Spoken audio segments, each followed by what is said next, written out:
All right, please welcome your Student of the Year, Jerry. All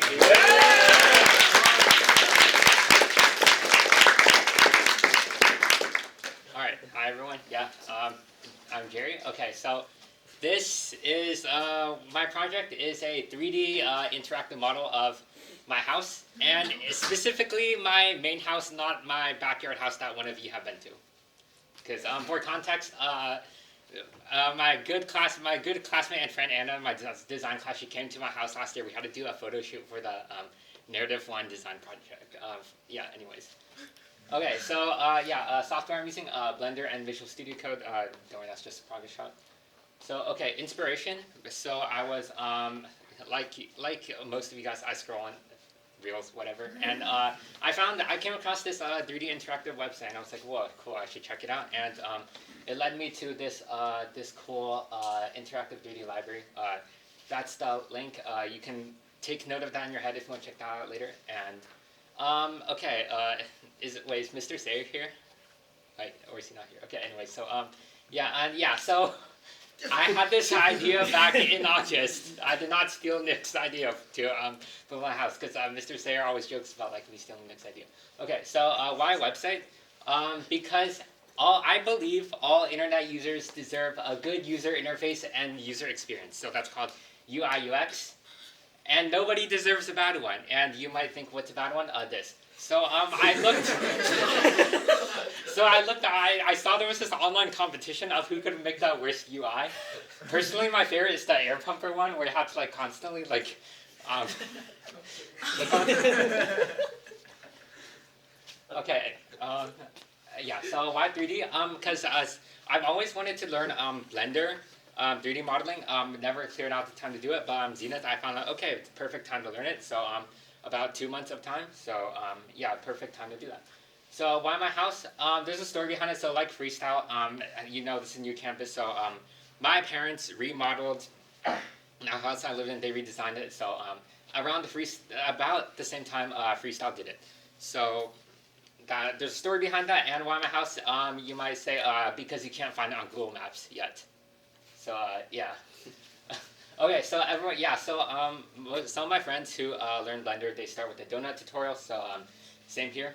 I watched the donut tutorial series. I watched like 5 episodes of it, and then it got way too realistic, and it wasn't that much of the vibe I was going for. So I watched halfway, and then decided to make some practice projects.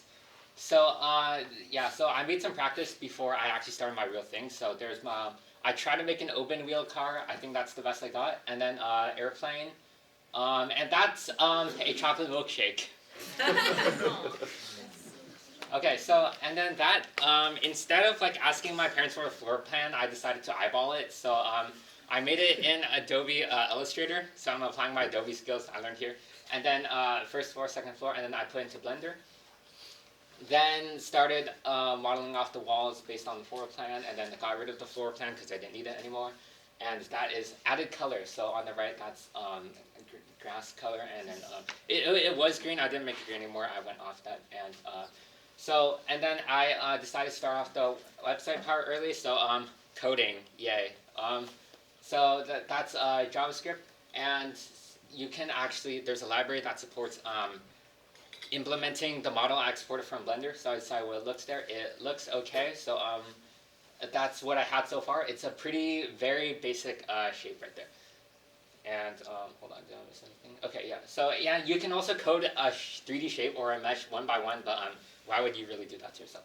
Okay, and so then we go into Windows. So like in Illustrator, you can duplicate objects, right? You can make patterns and stuff. So in Blender, you can make repeating patterns for roof tiles, because imagine making it one by one. And you can also, there's a thing called a Boolean modifier, meaning you can use a shape to punch a hole in another shape. So that's how I made the windows. Alright, and interior of the house, I wanted it to not match my real life house. So there's some interesting components in there, in a good way, like that thing over there from Minecraft. Anyways, okay, so yeah, the entirety of April I spent just modeling the inside. Interior was that part, and that was the kitchen part, and yeah, you can see there's like the layers panel. It's like you can store things into collections, and you can lock objects so you don't accidentally touch them. And yeah, so that's the kitchen part, and that is another room. So I'm not gonna show all the rooms, but like there. And okay, so here's the fun part. So when you put the model in the browser, it does not look exactly like how you would expect.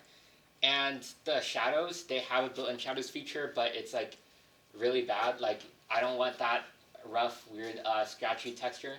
So I had to figure out something else for that. So I learned that you can actually in Blender, because they have like such a realistic like rendering engine, like you can actually print or like map the lights and shadows like onto a texture. So that took like a really long time. I did this like late April, and then so it would look realistic. And I'll actually show you a comparison up there. So this is before, and this is after. So yeah, I know it's crazy. Yeah, and then that's another before, and that's another after. Yeah. Okay, and okay, coding camera position. So yeah, do we have any coders here? I assume not. Okay, maybe Mr. Flo. I love coding. Yay! Okay. I know Darius likes it too, like the junior here. I'm not sure if he's here today. Yeah, so coding, I use variables, right? So all the different rooms, I assign like a number to it, and so I printed out in the console like the camera positions, so it would like I can see like the coordinates of where the camera is, so I can correctly like put the camera in each room. And then there is a feature where it can detect what shape you clicked on. So like if you click, it will like treat it as you shot a laser, and then like the first thing the laser hits is like it like makes an array, so it's like a collection of objects, and the first thing it hits, that's where I store it. And if, for example, if I clicked on the door main entrance, for example, you see there, it means I clicked on the door, and then after that I can put the code I want to put, which would mean like the code to take you into the house. So that is like the key codes, I would say. All right, and then I assigned hotkeys to like click between the rooms, so like to debugging purposes. So yeah, okay, I got through this way faster than expected. So I guess the good news is you guys get to interact with my project, because I actually put it online in time. So yeah, I'll get to this. Before that though, thank you to all my project supporters. So that's all my but that's my emotional support group. These are my Blender experts. These are my good friends Ryan and Carl. And then I had the AI help me out on some parts because programmers, I guess. And then that's my project. So I guess you can pull out your laptop if you want to see it. And I have a bonus project there too. So I guess double Zenith. So yeah, thank you. Any questions? I'll take questions like at the same time.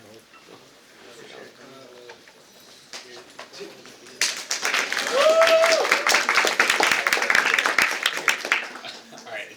Does it feel weird seeing your house like in a software? No, not really. Okay. I think this was like 60% accuracy. So. Wait, why is it not? Just give everybody a moment to kind of enjoy your website. Yeah, it's also on my Zenith webpage. So You wanna click and drag around and click into the house. Oh my god. Okay.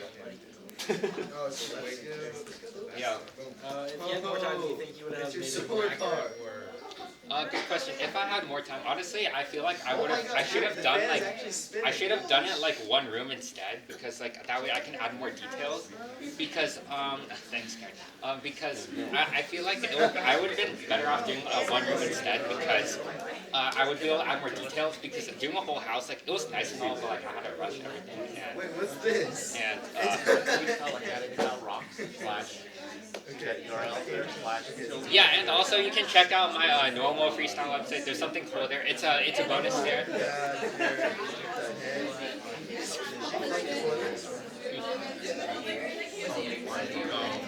Oh yeah, most doors. I think all the doors except 2 are clickable because the rooms were like so tiny. I skipped adding them. Okay, so let's give your comments to Jerry about Yeah. what you've just been experiencing. So what do you think? This is crazy. One of the fans are spinning. Yeah, How did you do that? it's a fan of you. It's a what? Oh, thank you. Oh, it's a... Wait, Jerry. Wait. Yo. Oh my gosh, I'm in Jerry's house. It's so awesome. Did you code the shader, or did you just render it? It was like so. It was 20 or 30 rendered. hours because it would take. So it was rendered in Blender, right? And like the image texture, like the rendered image, it was like wrapped around like the mesh, like, and then I exported it with the image thing on. So I can explain to you later. It's like, I'm stuck in your house. you know how like when you draw a picture, right? Like you have to like put in like lighter colors for the light areas and then like the darker colors for like shadows. It's like a similar thing here. So What the heck? the shaders part were not coded. It was like just in Blender. So Okay. yeah. Okay. Okay, now please close your All right. device. Close your device. Your laptop's away. Close your device. And let's focus on Jerry. Any other questions? Oh yeah, I forgot. I had to call on you guys. Karen. What was your favorite part that you made or feel the most accomplished about the house? I feel like the outside part. I think that was really nice, and my room. I think my room. I think it was pretty nice. I did it first. So before I did everything else. So I think that was pretty nice. And then I think like seeing like the comparison like that I showed back was like my favorite actually, because I was like from here to here I was like whoa, and then yeah. So yeah, does that answer your question? Yes. Okay. Yeah. How'd you come up with all your funny art in the piano room where you put the rims and the keys were falling off and you said low key fell off? Memes online. Yeah. Len. On average, how long did each room take to do? I think it was like 2 to 3 hours. I think because it was a lot of making adjustments and stuff. It felt a bit rushed though, so yeah. But yet he finished early. Yeah, sure. That was an easy process. What was the best part of it, and what was the hardest part? Would you say? Okay, so best part of it, I'd say I think it looked way more realistic looking than I thought, like smoother than I thought. Worst part, figuring that out, because I had to render everything, and then most of that was done with my laptop. I did some at the freestyle machines here, which was faster. But my laptop, I think it took really long. My computer started to sound like a plane engine, and then my battery started to wear out. I think it was yeah, my battery started dying. Yeah, so it goes. Anyways, okay, Stephen. There was one door upstairs that I didn't have access to. Yeah, there was Anna's hiding. No, that is not a secret door. It was supposed to be a closet. There was nothing really inside it, so there was no point of Okay. making the door openable. So yeah, I think, and then yeah. Anyone else? You again. That's my last question. Is obviously we put so much time into this and we can tell, but is there any small part of this that we might have grazed over that you put a lot of time into and you want us to appreciate?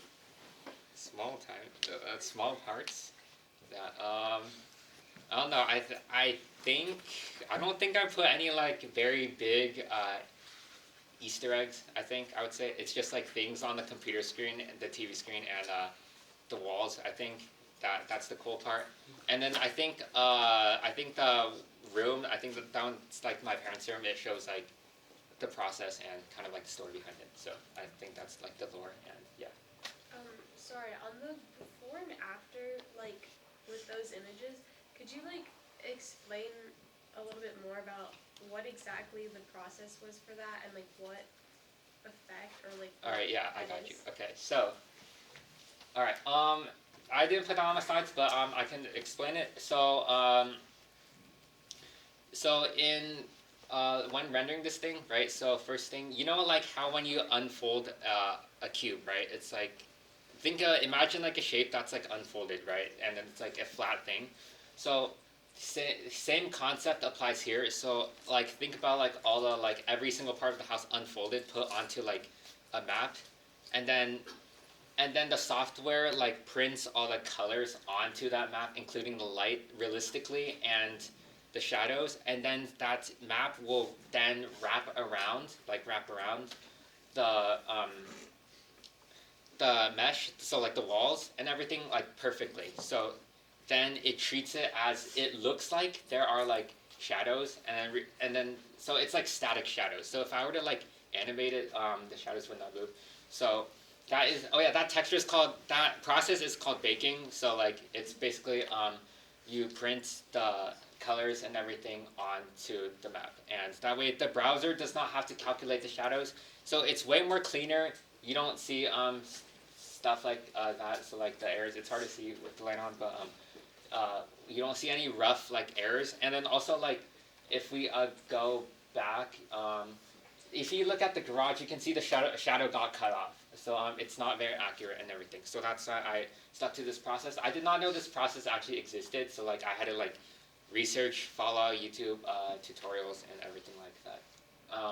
Hard to explain, but hopefully that answers your question. Okay, anyone else? Oh.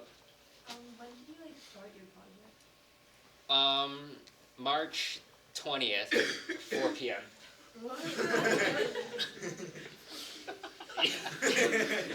Before that, I was just practicing, learning like how to use Blender.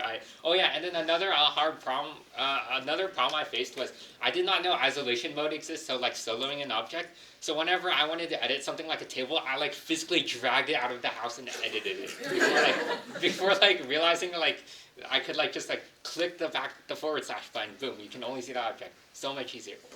Mr. Flo. So in the same vein and coding, did you find some function, some sort of thing that made your whole coding process easier? In other words, what aha thing did you find with coding? What aha thing? Well, I think a lot of the stuff I like knew because I take AP Computer Science. Even though they teach a different language, but the same concepts apply here. I think useful stuff were definitely like methods and if statements, so like function, function, go to room, etc. And like function, and also function animates, so like you can actually interact with the thing, and also that's basically it. So one last one. Yeah. Oh, go ahead. You go. Go. I was gonna ask if like A, if this inspired you to do more of this in the future, and B, if you would ever consider like game design, because I think you'd be really good at it. Right. Good question. Future. So this whole like construction project, like in real life to happen, it motivated me to go into like engineering, and I love building. I play Minecraft, and I want to do something similar here. So I definitely do want to do this in my future. I actually have because I actually do want to because I'm in a solar car team, and I actually want to make the car that we made last year like interactable online. So I'm like trying to work on it right now, and same for this year. So and I definitely do think that like when I get into an engineering like program in the future, I can make something similar. So like people can like click around it and actually like understand what's being created and everything. I think this can like really transform like the web browsing experience. So that way you don't get stuff like this. Yeah. So that answers your question, right? Okay, cool. Well, last thing then. Talk to me later. Maybe we'll hire you to do the same kind of thing with freestyle. Yeah, I thought about like halfway through my Zenith project, I was like, wait, I should have made one for freestyle. I can make one over the summer, and then I'll let you know when I'm done. Cool. Thank you very much, Jerry.